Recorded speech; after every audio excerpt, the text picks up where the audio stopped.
Lucy Gameiro já chegou. Estávamos num papo aqui, né, antes até durante o intervalo. Bem-vinda. Feliz Ano Novo. Feliz Ano que a gente se viu, inclusive, no programa do Ano Novo. No Natal, é verdade. Foi tão lindo, eu assisti. Ai, chorei muito. Até coloquei nas redes sociais, eu gravei da TV, mas a gente ainda não tinha se encontrado esse ano. Bem-vinda.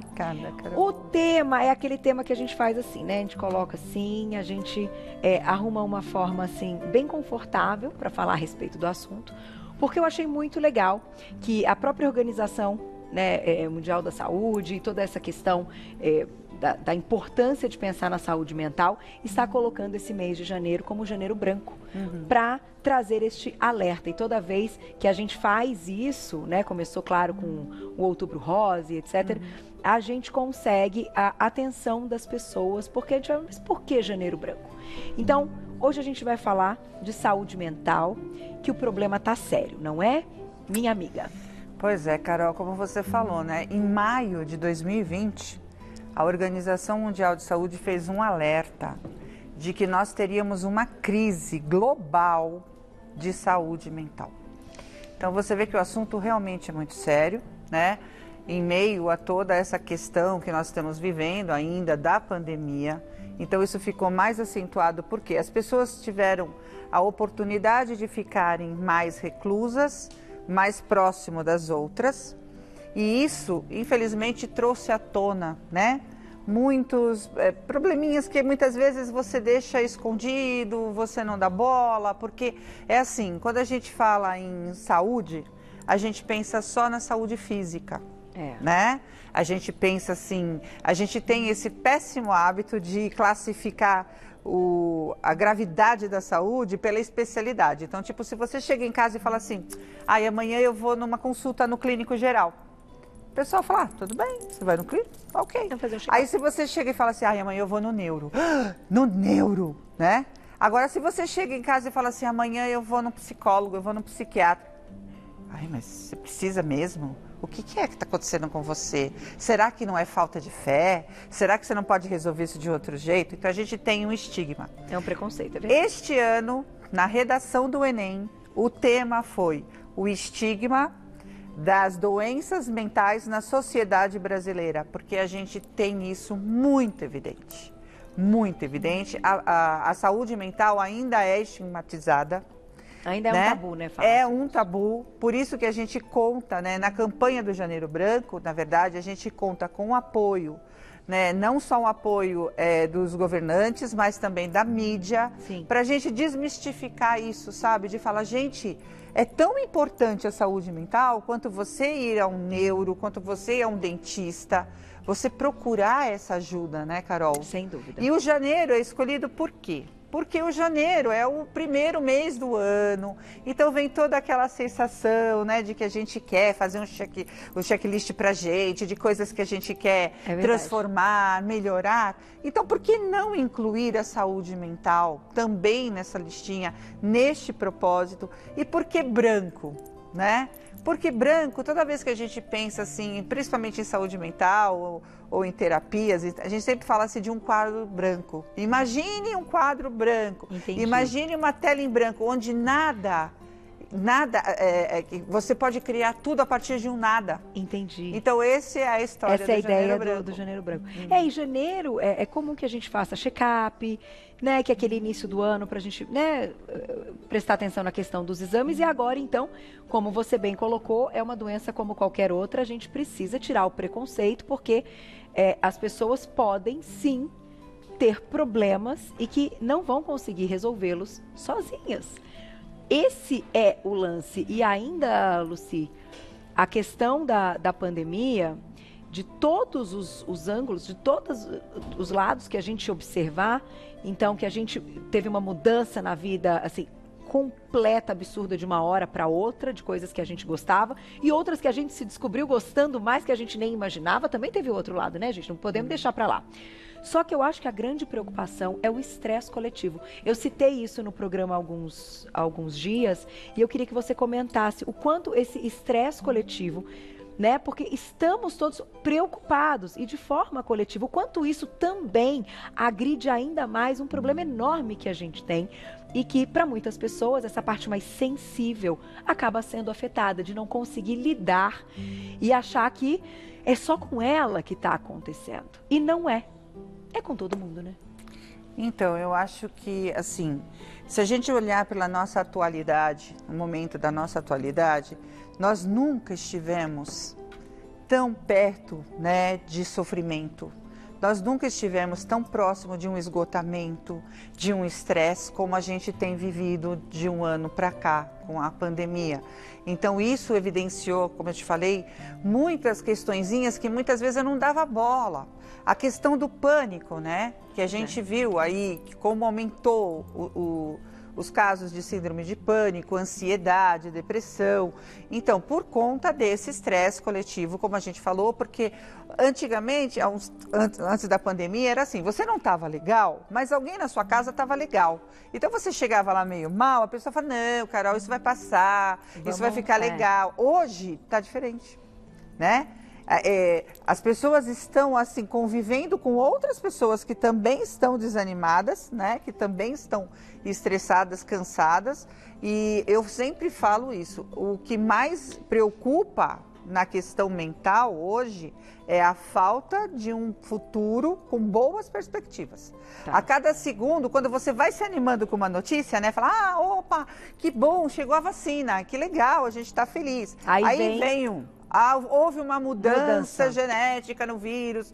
Aí você fala, meu Deus. Então, esse excesso, né, tá trazendo esse esgotamento mental. É importante a pessoa também entender em casa, gente, quando a gente fala de saúde mental, a gente não está falando necessariamente de doenças mentais, tá? De patologias, né, que as pessoas muitas vezes confundem. Né? A própria Organização Mundial de Saúde, ela diz que saúde mental significa você ter capacidade de produtividade, de você ter um bom relacionamento com as pessoas, no ambiente de trabalho ou no ambiente familiar. Então, não tem nada a ver exatamente com doenças mentais. Perfeito. Mas claro que algumas pessoas até podem apresentar um quadro que seja até já com um diagnóstico. Sim. De doença e que tenha realmente, que a pandemia tenha sido gatilho, que aquilo estava ali, né, numa predisposição. Tem um depoimento, gente, coisa mais linda, do Luiz Fernando Almada. Ele é jornalista. E o nosso intuito com o depoimento é falar de superação, certo? Vamos ouvir, Luci já conta, olha lá. Eu perdi minha mãe em 2012. A minha mãe, hoje, nós acreditamos, hoje com a minha terapeuta, nós acreditamos que ela era esquizofrênica, né? E ela se suicidou em 2012. E foi um período muito difícil. E foi aí que eu entendi a necessidade e a importância da terapia. Porque depois que isso aconteceu, eu me senti tão fraco, que eu não conseguia sair da cama. E a questão é, minhas pernas estavam fortes, meus braços estavam fortes, mas eu não conseguia, eu me sentia fraco, né? E então hoje eu entendo que a terapia, ela é tão importante quanto um ortopedista, porque ela também te ajuda a levantar. É muito difícil falar sobre isso, porque ainda a gente não entende, né? Hoje a gente fala muito mais sobre isso, mas a gente ainda não entende a importância, porque quando você quebra uma perna e você vai no ortopedista e o ortopedista enfaixa a sua perna ou tira um raio-x e fala, você precisa ficar 60 dias na sua cama, a gente entende, nossa, ele está doente, ele realmente precisa ficar em casa ou ele realmente precisa de ajuda ou de um medicamento. E quando a gente fala de terapia, que nem sempre isso pode ser mapeado, nem sempre a gente consegue chegar em casa e falar, olha, eu tenho um raio-x aqui que mostra que realmente eu não estou bem, que tem motivos para não estar bem. Mas isso precisa ser reconhecido, precisa ser mudado. A gente precisa entender. A minha mãe, talvez, se ela tivesse tido a ajuda necessária, talvez ela estivesse aqui, né, com um profissional. E talvez se eu não tivesse encontrado um profissional que me acompanha desde então, talvez eu não estivesse aqui. Então, a terapia, A ajuda, ela é tão importante quanto qualquer outro médico, qualquer outra coisa. E a gente precisa reconhecer isso em nós. A terapia não é coisa de doido. Terapia é coisa de pessoa que está doente também. Terapia é coisa de gente que precisa de ajuda. E quem não está precisando de ajuda hoje, né? No caos de tudo isso que a gente está passando. Então, se você está me assistindo, pensa com carinho sozinho. Pensa, talvez você esteja precisando de ajuda também. E não tenha vergonha de pedir ajuda, porque isso pode salvar a sua vida e de outros. E se alguém estiver doente, próximo de você, compreenda. Porque talvez a gente nunca tenha passado por isso. E talvez seja difícil de entender mesmo para quem nunca passou. Mas cada um sabe a dor que sente, né? Então é isso. Um beijo. Ah, que lindo! Luiz Fernando Almada, que é jornalista e fala super bem, veio aí já com... É quase um apelo, né? Um beijo, obrigada, viu, querido, por expor sua história e os seus sentimentos. É quase um apelo no sentido, pensando de forma social, né? Daquilo que falei no início. Temos que reconhecer que tem coisa que a gente não vai conseguir vencer sozinho. E é assim. E é por isso que a gente, na verdade, nasceu em sociedade, né, Carol? É o que eu falo. Nós somos consequências, indubitavelmente, um dos outros. Você viu que ele falou no depoimento dele. Se ele não procura ajuda, talvez ele também não estivesse aqui hoje, né, para contar isso para as pessoas. Então, quando a gente fala em terapias, né, ou em ajuda na saúde mental, a gente está falando disso, de você muitas vezes se aproximar de um amigo, não se isolar. Não se isole, né? Leve o seu problema para alguém, divida com alguém, né? A gente tem o CVV. O CVV é um centro de valorização da vida totalmente gratuito, disponível 24 horas, 188. Que legal. Tá? Você pode ligar a qualquer momento do dia, da noite. Você tem profissionais ali totalmente preparados para ouvir, para orientar. Inclusive até para poder te orientar num tratamento, na busca de um tratamento. Nós temos uma política hoje nacional da saúde mental que eu acho muito importante falar. Tá. Porque foi através dessa política, dessa lei, que a gente conseguiu levar o maior número de atendimento às pessoas. Através dos CAPs, dos Centros de Atenção Psicossocial. Então isso hoje em dia é pelo SUS, é aberto a todas as pessoas, é público, né? E a gente pensava assim, mas é só para dependentes químicos? Não. O CAPS está dando uma atenção agora, principalmente, à ansiedade, síndrome de pânico, depressão, bipolaridade. Então, assim, se você está em casa e você está sentindo que alguma coisa em você está te impedindo de seguir em frente, de expandir, procura essa ajuda. Gostei que você comentou. E o telefone? Do CVV é 188. 188. Eu vou fazer o seguinte, a gente vai colocar, agora a gente está nos minutos finais, eu vou ler bem rápido para vocês entenderem, então, se sim, você precisa procurar ajuda. Olha lá. Sinto que, atualmente, as pessoas ao meu redor não me entendem. As coisas na minha vida parecem que não se encaixam. Vai pensando nisso, tá? Tenho estado mais irritado, ou, né, nesse sentido, assim, mais nervoso. Sofro de dores constantes, desconfortos físicos ou doenças de repetição. Não tenho vontade de fazer coisas que costumava gostar.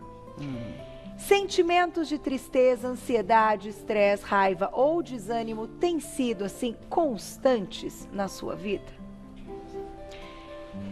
Essas, então, são perguntas que a gente deve se fazer, então tem mais, né? Já fiz o que podia e não consigo resolver a situação difícil pela qual estou passando.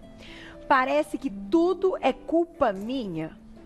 Minha vida profissional está complicada ou não evoluiu como eu gostaria. Tem mais. Sim. Vivencio medos excessivos, manias ou venho apresentando comportamentos alterados. Tenho recorrido ao uso de álcool ou drogas ilícitas com mais frequência. Percebo dificuldades nas minhas relações afetivas ou sexuais. Para fechar, tem havido queda na minha produtividade no trabalho ou na escola? Tenho tido dificuldades nas minhas relações familiares, profissionais ou com os amigos? Meu comportamento provoca prejuízos em minha saúde? Essas perguntas estarão lá no nosso Instagram. E aí, Lucy, como é que a gente interpreta as respostas? Então, Carol, você dizendo sim para qualquer uma dessas perguntas... Qualquer uma? Qualquer uma. Mesmo que seja uma, já é indício de procurar ajuda. Porque você vê que você está falando de um sofrimento, é o que a gente fala, são as dores da alma, né? São dores profundas. Como eu te falei, a gente nunca esteve tão próximo de um sofrimento. E o pior é que esse sofrimento também está vindo assim acompanhado de requintes de crueldade, porque as pessoas são cruéis com as outras. Como eu te falei, a questão da saúde mental, ela é tão importante que você vê que o estigma dela, muitas vezes, quando eu me ausento no trabalho para procurar ajuda, eu acabo mentindo. Eu não digo que eu vou num terapeuta, que eu vou num psiquiatra, eu falo qualquer outra coisa, porque a gente ainda tem resquícios de muitas décadas atrás aqui no Brasil, os manicômios. As pessoas eram consideradas totalmente incapazes, elas deveriam ser desligadas totalmente da sociedade. Então a gente precisa falar muito desse tema para desmistificar isso. As doenças, gente, elas passam por modificações, por transformações.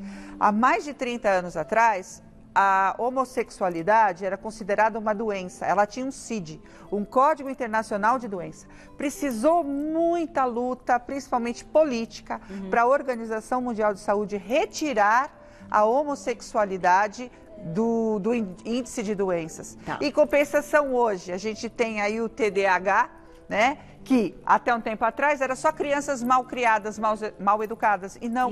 Então, olha a importância. Quanto mais você falar, quanto mais você se abrir, quanto mais você buscar ajuda, com certeza a sua vida vai melhorar e a qualidade dela vai aumentar. Não estamos sozinhos, né? Graças a Deus. Todo mundo vivendo tudo isso e todo mundo merece respeito. E que bom saber que a gente tem profissionais, assim como você, capacitados e que, sim, né, estão prontos para ajudar, para acolher. Nesse momento sem abraço, essas sessões, essa busca por entender tudo e se acalmar, são os verdadeiros abraços, né, Lucy Gameiro? Deixa eu finalizar uma frase do John Donne, um poeta inglês que dizia: não somos uma ilha. Não somos uma ilha. Vivemos aqui para estar próximos das pessoas e usufruir dessa proximidade. Usufrua de quem está do seu lado, querendo te ouvir ou querendo te ajudar.